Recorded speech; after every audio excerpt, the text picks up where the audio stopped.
I would like to talk to you about rheumatoid arthritis. This is one I have symptoms of personally. 1 in 12 women and 1 in 20 men have this autoimmune disease, which takes a while to diagnose. This condition causes excruciating pain that stops one from doing simple tasks like eating and getting out of bed. The attack in rheumatoid arthritis is on the joint and the gut. A low-carb diet and nutrient density reduces inflammation and deals with the root cause and improves the quality of life of most autoimmune disease sufferers. Bone health is linked with immune regulation. The experience of trauma, like an accident, can trigger rheumatoid arthritis. The spleen has a part to play in the development of rheumatoid arthritis. It has a spectrum of severity. At the mildest, you would have rheumatoid factor, a positive rheumatoid factor, and some joint pain, but you will not have fluid pockets or signs of inflammatory arthritis. You may be told that you have a false positive for the rheumatoid factor, which is seen in early detection, showing you are at risk of manifesting rheumatoid arthritis. And it's a good place to start working on preventing the disease from progressing. The extreme case of rheumatoid diagnosis will be having arthritis in multiple joints with fluid pockets, and it would normally affect the hand, the wrist, and feet. Other joints may be included or involved. It would affect both sides of the body. It will be present for more than 6 months, usually accompanied by a positive rheumatoid factor. Sometimes, maybe not. RA causes an inflammatory cascade within the body, and the body that focuses especially on the joint, leading to a high level of pain. And if unchecked, it could lead to a disability. The inflammation also affects the rest of the body, and systematic inflammation increases the risk of heart disease and cancer. For an RA diagnosis, most rheumatologists would test for a positive rheumatoid factor and anti-CCP antibodies.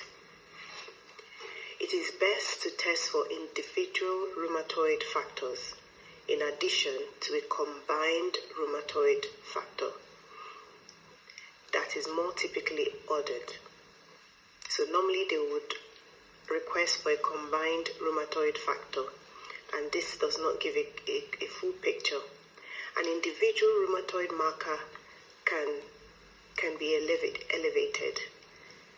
IgG, IgA, and IgM. When the combined rheumatoid factor CCP, a combination of all three, could be negative. So it's best to get all of these markers checked. The most relevant factor is the IgM.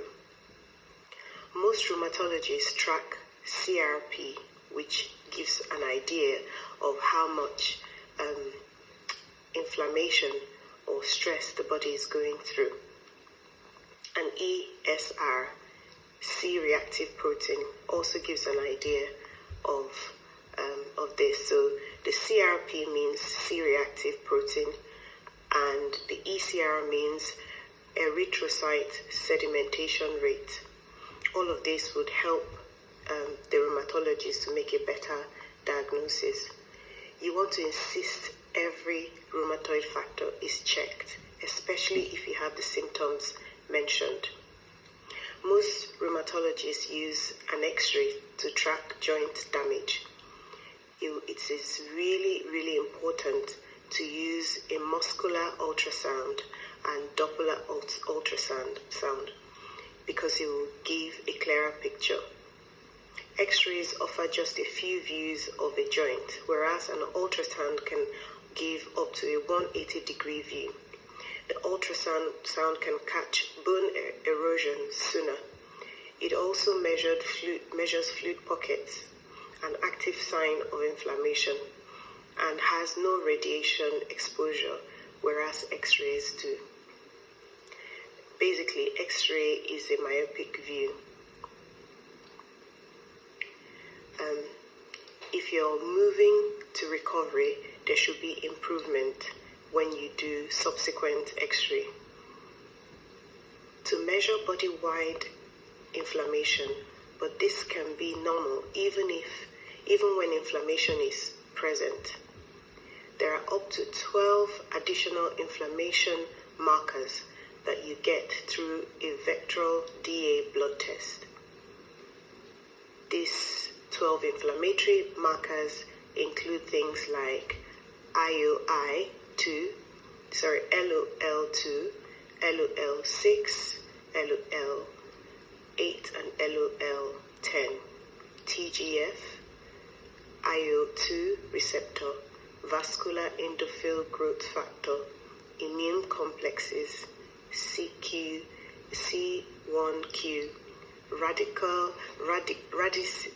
Regicell SA, TGL.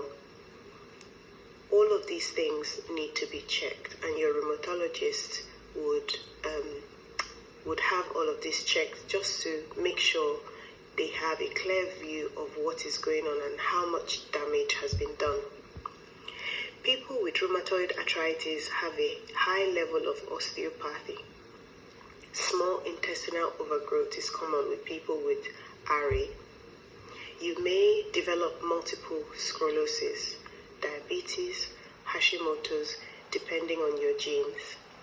If you do not deal with RA, it will destroy your joints. It is the disability people get after affected by, and the inflammatory effect is a systematic one. Osteoarthritis is not the same as rheumatoid arthritis. You might not look sick on the outside, but sick on the inside with slow loss of function. It will change every aspect of your life simultaneously.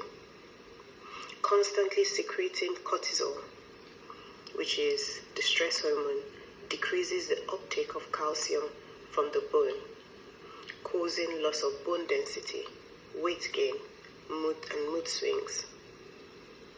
Smaller erosion reverse and the bone rebuilds as you start to change and improve your lifestyle. Erosion can heal, but if it is less than 2 meters, this means that if it is over 2 milliliter, then it is there to stay. Anything less than that amount can gradually heal. It is advisable to go on a gluten-free diet for at least 3 months. And it's also advisable to have these two ultrasound, the musculoskeletal ultrasound and a Doppler ultrasound to the affected joints. And from that 3 months of going on a gluten-free diet, you want to monitor yourself and see if you notice improvement. Some people may need to go on a prescription medication, and some people don't, depending on how much damage is done. Some people who go on a gluten-free diet see up to 50% improvement. Some other people may need to go on a gluten-free diet, including being on a medication. It really just depends on how much damage that needs to be repaired. The reason a gluten-free diet is advisable is because with all human beings, after being exposed to gluten, after 30 minutes, we have intestinal permeability, which is known as leaky gut, the main enemy to autoimmune diseases.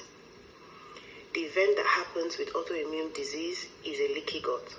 So you need to consume something that would not lead to a leaky gut. And this includes all the nutritional suggestions I will be making on the nutritional audio to help heal your gut and resolve and improve or reduce some of your symptoms. Rice is higher than Coca-Cola in terms of level of sugar and has a detectable level of arsenic because of heavy metal toxicity. Decreased sugar or a